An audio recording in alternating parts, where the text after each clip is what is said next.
Welcome to Back to the Future, Season 2 of East Terminal Railway.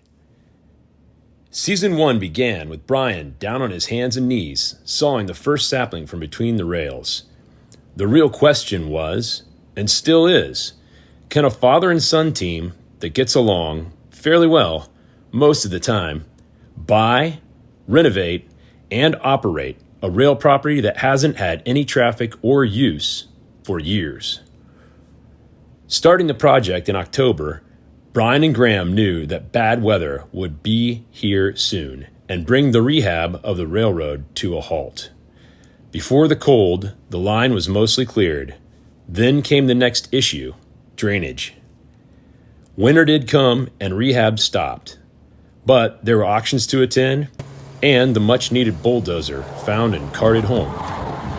Now the weather has broken, and Brian and Graham are ready to take the East Terminal Railway back to the future. Season 2, Episode 1, will begin with the long-awaited fix to the drainage problem. Following drainage will be tie replacement, ballast, and resurfacing, with trips, auctions, and other adventures in between. Gnawing at Brian is the commercial side. The East Terminal Railway has no leads towards a transload opportunity or a suitable car storage situation. Stay tuned, like and subscribe to see if this father and son team can make a go at the East Terminal Railway. Well, hello YouTube. Take my seatbelt off. I just got to the rail yard. This is a test. There's no microphone. We seem to broke it, but I'm going later today to try and fix it and get somebody who's more professional at that to look at it. But I'm at the rail yard, gonna do some tree cutting and show you the beginning of what the Gradle has done. Contractor we work with, they're coming in to clean up some more brush, more than what we did and will do. All right, so I'm back at the end where we're gonna cut down everything in this line on this side of the creek. This is where the Gradle is gonna come in and dig more of the trench out. Sorry, I'm standing behind the camera. Like I was saying earlier, our microphone isn't working right, so I'm just gonna stand behind because I think that's where the better microphone is on my phone. But I'm gonna start with this group of 3 or 4 trees right here.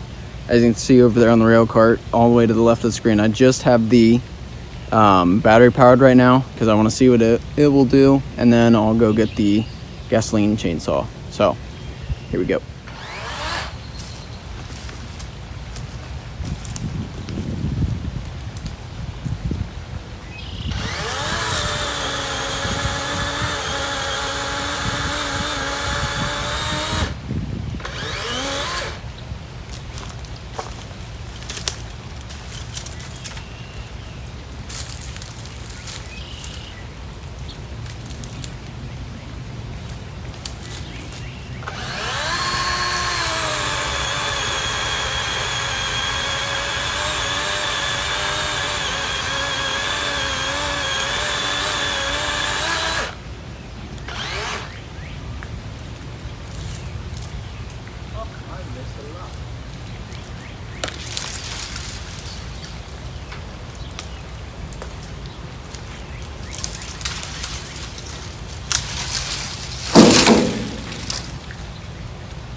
These ones are going to be the test for this thing. I think it'll do it.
You know, the common thing that we heard was that this thing wouldn't be very good, that it wouldn't work quite right.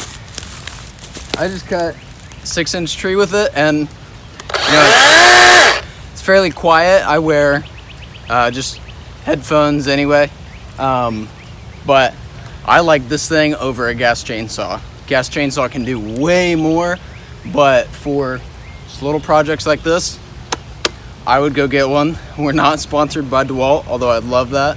If DeWalt ever sees this and you want to sponsor us, hit us up. DeWalt's impacts, DeWalt's grease guns, the battery-powered grease gun. If you're doing equipment and you squeezing that thing all day, or the ones that pump and it's just a lot of work, and then the grease shoots everywhere, it's horrible. But there's the little DeWalt plug. Not sponsored by them. We bought this with our own money, but we've put it through a lot here at the rail yard, and it's done amazing. So, back to work.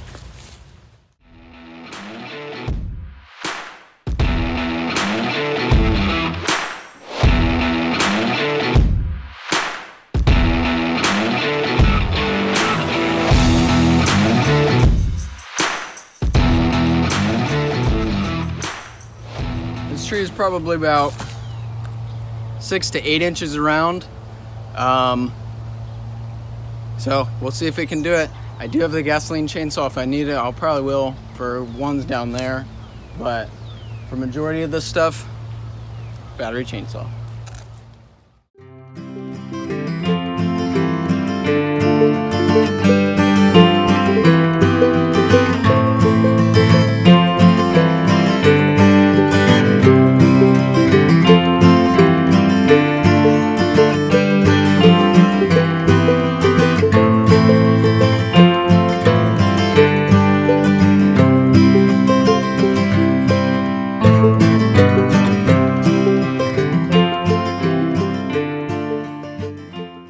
Okay, we're back again. I put bar oil in the chainsaw and camera's smudgy. Put bar oil in the chainsaw and got a new battery for it. I think that was the problem.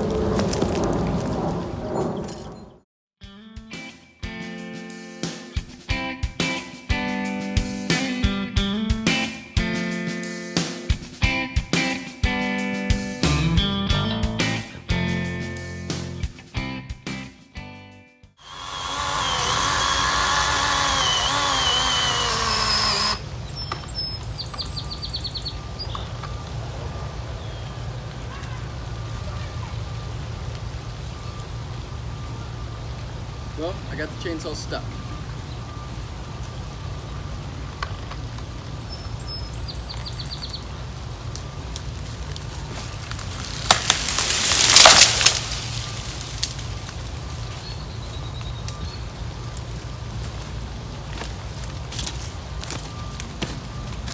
And there's proof that you never know what's gonna happen. It's cutting good.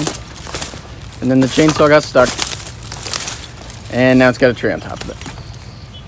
So, I'm gonna get that out and then I'll be back with you.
So Graham's rolling up to the other end. Yeah, it's getting warm again. It's supposed to be 80 degrees today, and it snowed last week, so that's springtime. Can't decide what it wants to do. The company that's coming in with the grade all was delayed, so we're clearing this ditch line out just to make it easier for them, make it quicker. They do have a grinder, and they said they could take these trees out, but it's quicker and easier if we do it, and slightly cleaner. So that's what we're doing today. Appreciate you sticking with us over the winter. We kind of got to a ground to a halt there, and today we've broken our microphone, so we're kind of winging it. Let me show you what I'm doing over here. We are taking out the last couple trees. There's 3 trees, that one, and that next one, that are standing in our way. And which, you know, that Poulin, which you guys have said before is more of a homeowner saw. Oh man, Graham's gonna roast me for this camera work. It just quit, leaving me with the 3 trees and fiddling with the battery powered, the Playmobil chainsaw. So I'm gonna reset the camera up over here. You guys want live action, that's what it is. Okay, Graham's way down there. You know what, I could probably zoom in on him, and he's gonna, trying to get my glove off, that's why I was jerking around there. Yep, he's gonna throw the brush off down there. The bulldozer's about ready. That's gonna pull that chipper, and so there's a view of last year what we called the Welland Canal. Here's where the ditching needs to be done, on up to about where that sign is. So we got 3 trees standing in our way today. I swear if I had to chew them down, they're coming down. Anyway, that's my type A pushy personality. So either the Poulin, the battery, or my dental work, we're gonna get these trees down one way or another. I'm gonna fiddle with the Poulin some more. I don't know why it quit.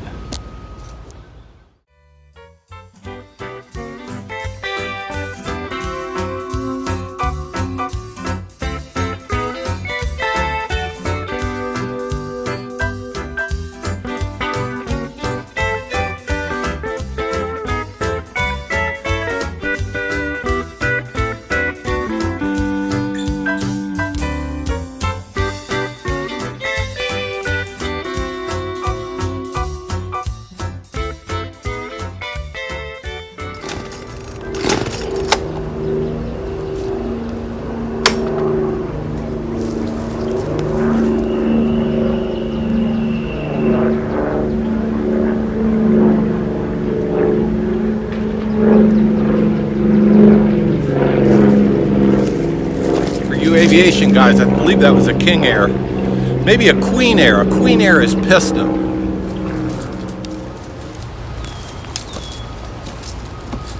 I figured the plug would be wet fouled, but it's dry. Oh, and there's something.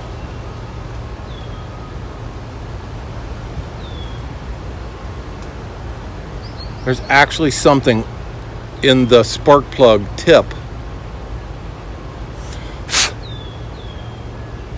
I believe we found it. We're gonna make this thing run. We're gonna take these trees down.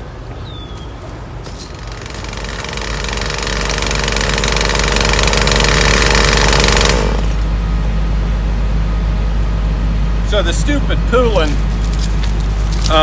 quit on us with 3 big trees to go, and I found a little piece of something in the spark plug between the there's a fail. Anyway, I knocked it out with a screwdriver, and then I opened the gap up a little bit, and now it runs. So we're gonna take down these trees. We got 3 to go. Pan over here on this crap. Then we gotta get this stuff picked up. The ditcher is gonna come down through here. Graham, that empty one, grab that with the grapple and just see if you can fold it over and break it. The giant one? Yeah. Because we don't want we don't want, that's just gonna fall. Yeah. Go ahead and take it out. Okay. When I So come we up got here. 3 to saw and 1 to pull over. I'm gonna put the pooling back together and try and finish these for you. Okay.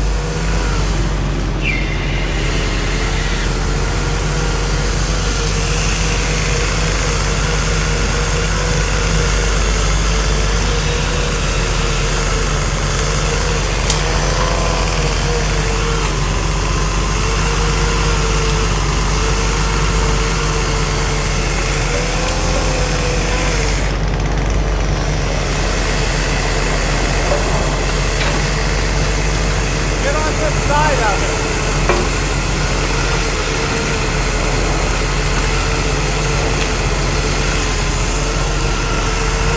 Get on this side of it.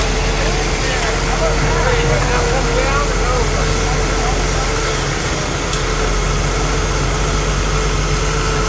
Now just push.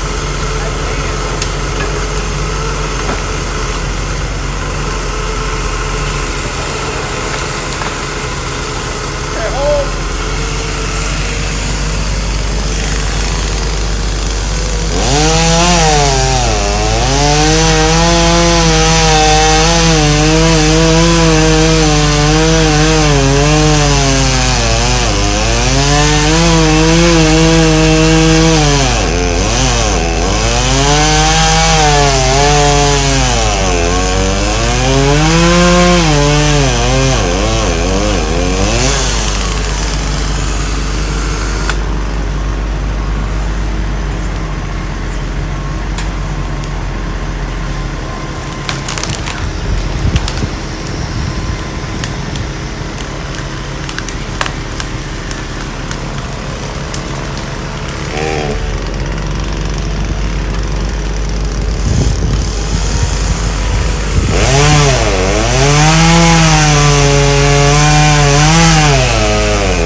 Here where it's torn up, and then I'll cut this part off.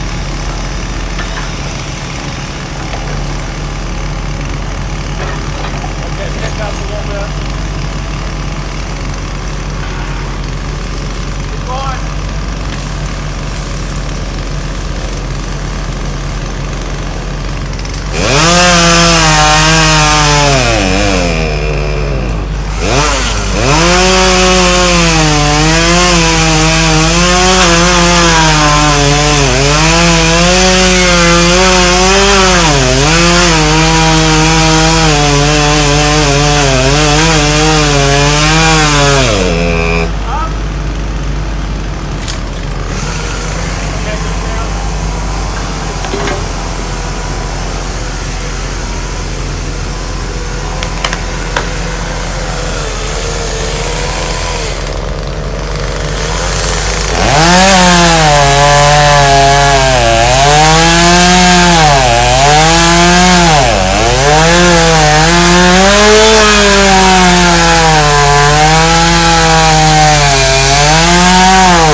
got Dad right here cutting down our last 2 trees of the day.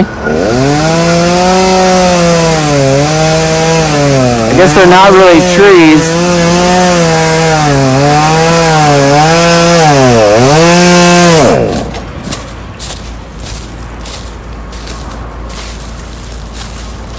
How you doing down there?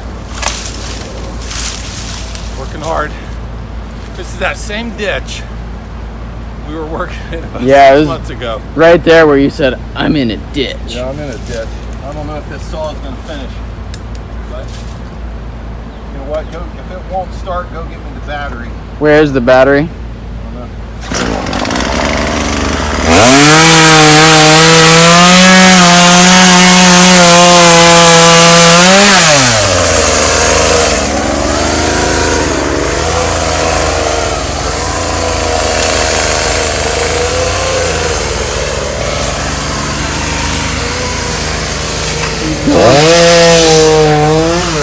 While he finishes that, I'm gonna walk away so you guys can hear me a bit better. So this was our second day. It was just me here yesterday.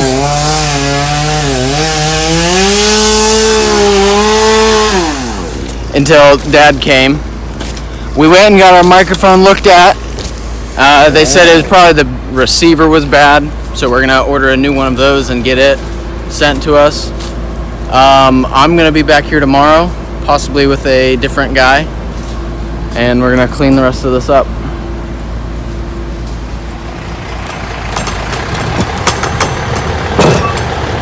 Here's Graham hauling away another load of brush. Up there's the ditch.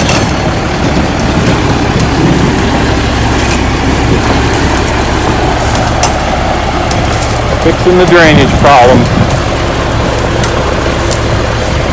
Hard work today. Sunny, hot.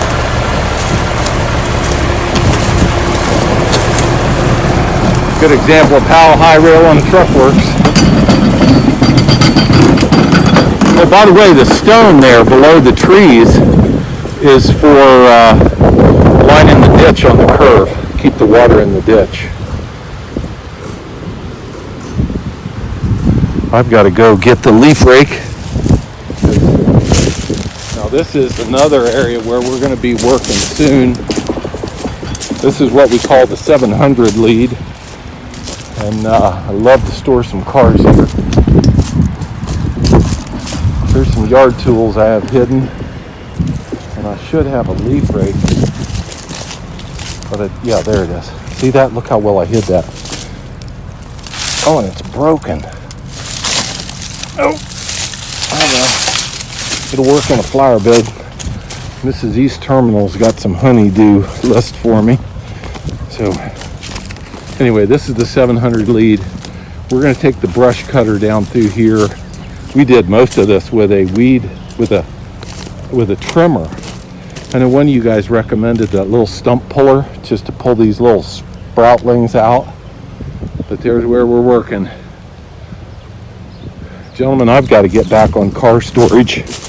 Over the winter, got distracted, did a bunch of other things, but man, without car storage or a customer, somebody come to us and say, hey, have you got a place where we can unload salt? I don't think gravel will work because the company that moves the most gravel right around here owns the quarry in the big city, not very far from here. And they don't need rail car loads of gravel coming in. They own the whole quarry. Now gravel rolls by here on the Ohio Central. It goes to Coshocton, Ohio, to a big, really transload. I mean, gravel comes in on rail and leaves in truck. There's a nice tie. Right down through here, in fact, I think maybe this tie right here is the one they're the spikes. This is the one we tried to pull in the winter when this was all frozen and covered with snow. A lot better now. This is that area where you could not see or walk down through here when we started.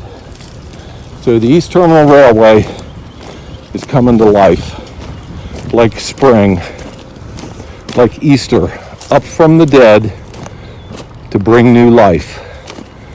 East Terminal Railway. These cones are out for the guys doing the trimming, the brush cutting. That's what they've done so far. It's not a finesse job. It's a machine that takes down a lot quick. This cone here marks where we want them to run on the east side.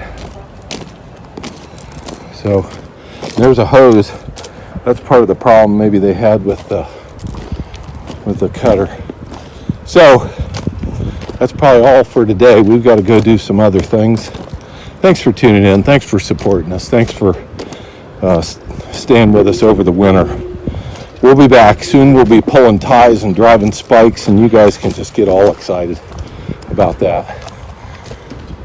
Oh, next is going to be bulldozer pulling a chipper, because this is a mess. Our partner railroad came in and said they would not walk up and down through here at night. I don't blame them. So we're going to have to clean this up. But we're making her happen. I would love to see a string empty car sitting right here, cranking out just a little bit of money per month. Okay. Well, we are super excited to bring to you Season 2, Episode 1 of the East Terminal Railway. For my taste, we're a little bit late. This should have been much earlier in the spring. We are hard workers, but not necessarily video producers. We have sound problems, we dropped the camera, and we got a lot going on. We do a lot of stuff. So this could have come out sooner, and I appreciate those of you who encourage us to do stuff quicker, faster, more. That brings me to a good point. I so appreciate each and every one of you and your following, your liking, subscribing, watching commercials. I'm learning about what you like and why you watch it. And the way I see it, there's contact points. Some of you, it's solely working on the railroad. Some of you, it's mechanical stuff. Some of it is personalities you like. And these different touch points, I'm so thankful. If we hit all of them for you, that's amazing. Just one of them. Every one of you who are here for any reason, I really, really appreciate it. I'd love to talk with all of you individually. I did have the chance to do that recently. We went to an amusement park, and a guy looks at me and goes, "You look familiar." I kind of laughed it off. He goes, "I got it. I watch your YouTube channel." So out of these thousands of people there that day, Mike Meeker from Sandusky, Ohio, pointed out that he enjoyed our material. I did send him a t-shirt, which is the East Terminal Railway t-shirt. Logo on the front, logo on the back. And these are now available to each and every one of you, along with some other items at our site, which is called railroadmerch.com. Railroadmerch.com. We'll try and put a link down below. Many of you asked about how you could help us, how you could support what we're trying to do here, which is truly quite an endeavor. Haven't made a penny yet, which is not good, but we're getting a lot of work done. But you could support us by watching and subscribing. You could also buy a couple items if they hit your fancy and you think you'd like to own them. They're on that site, railroadmerch.com. So we broke this video in half because I felt it was a little bit too long, about an hour and 15 minutes. So Season 2, Episode 1, we do a lot of brush clearing, both manually, and then we bring in the big machine. Episode 2, which will come out within about a week, is the ditching machine. It was the answer to the high rail dump truck. Remember last season we were trying to figure out how do we haul this mud away that we pull out of the drainage ditch. So instead of building a cart, a excellent track contractor lent us equipment and operator and came in and did this for us. So huge shout out to Fritz Rumer and Cook, Columbus, Ohio. If you need track work done, they are always considered to be amongst the best, safest, excellent company. So I hope you enjoyed Season 2, Episode 1. Look for Season 2, Episode 2 to follow shortly. Thank you all for subscribing, following. Go to our merch site. Thank you all. I'd love to meet each and every one of you.